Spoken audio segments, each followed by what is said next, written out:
Welcome to Vault 313. What you're about to hear was never meant to be found. At first, it seemed like the perfect escape. Nestled deep in the woods, the cabin promised solitude, a chance to leave behind the digital noise and relentless pace of day-to-day life. The drive was rough, the roads narrowing into gravel, then bubbling into mud, a living pulse of earth and stone that guided me away from civilization, the kind of remote where you check the bars on your phone just to watch them disappear. I was ready for the isolation, looking forward to nothing but the sigh of wind, the hush between pines, and maybe the distant call of an owl at night. My first hours passed in a blur of unpacking, kindling a fire, and sipping tea on the porch as dusk pooled between the shadows. Inside, the wooden floor, the kind that shows its history in every knot and groove, creaked underfoot. It was old, sure, but charmingly so.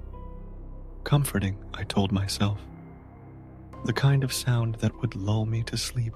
But by midnight, as the fire shrank and the quiet pressed in, I noticed something odd each time I walked across the living room. A particular board near the stone hearth seemed to shudder more than the others. At first, I blamed it on my own nerves. Alone in the woods, every creak can sound like a whisper. Yet the more I listened, the more it seemed purposeful, almost rhythmic, as if the floor itself was calling for attention.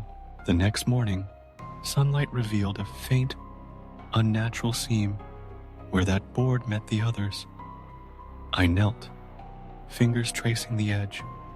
The wood felt wrong. A little colder, maybe, or just lighter than it should have been. Curiosity, that old friend and foe, got the best of me. I fetched a flat-bladed screwdriver from my trunk and levered gently at the edge. The plank shifted far too easily. There, beneath the loosened board, was inky darkness, far deeper than I expected. The musty scent that wafted up was cooler, moister, carrying the tang of earth that hadn't seen light for years. My heart thudded. According to every document I'd reviewed when renting, there was no basement. The cabin was built low on bedrock, with a crawl space less than 2 feet deep. Yet what greeted me was a black rectangle that swallowed my flashlight's beam. Rapid, shallow breaths, intrigue and caution dueling inside me. I pushed another board aside, then another, until the hole was wide enough to peer into. Steps, mossy, crumbling, descended downward, slick and inviting. My nerves tingled. Nobody mentioned stairs. Nobody said a word about what might lie beneath. I fetched candles, checked my signal again, a useless reflex, of course, and began the descent. Each step groaned beneath me, echoing far too clearly. The temperature dropped. Walls of cold stone loomed to either side, seamed with moist lichen. There was no sign of pipes, wiring, or any sign of intentional construction.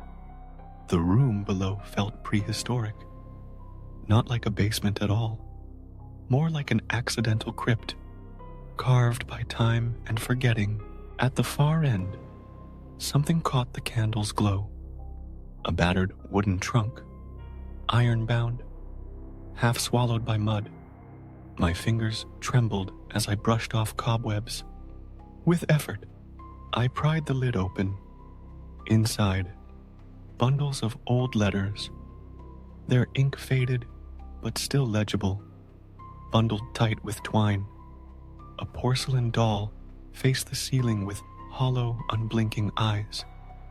Beside it, tarnished tools, scissors, shears, something that looked like a surgical implement. Nothing that made sense for simple storage. Rising apprehension, goosebumps sprouting up my arms. I shut the lid, heart racing, mind spinning with questions. Who built this chamber? Why was it hidden, deliberately, beneath a patch of floor designed to go unnoticed? Even outside, when I scrambled up and replaced the boards, I felt a palpable pressure in the house, as if something ancient had just breathed.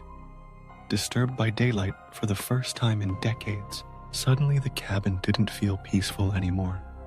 In that silent, wooded world, it was hard to ignore the feeling that I hadn't been alone after all. Not for a very, very long time. The vault never stays closed for long. Subscribe and we'll open it again next time.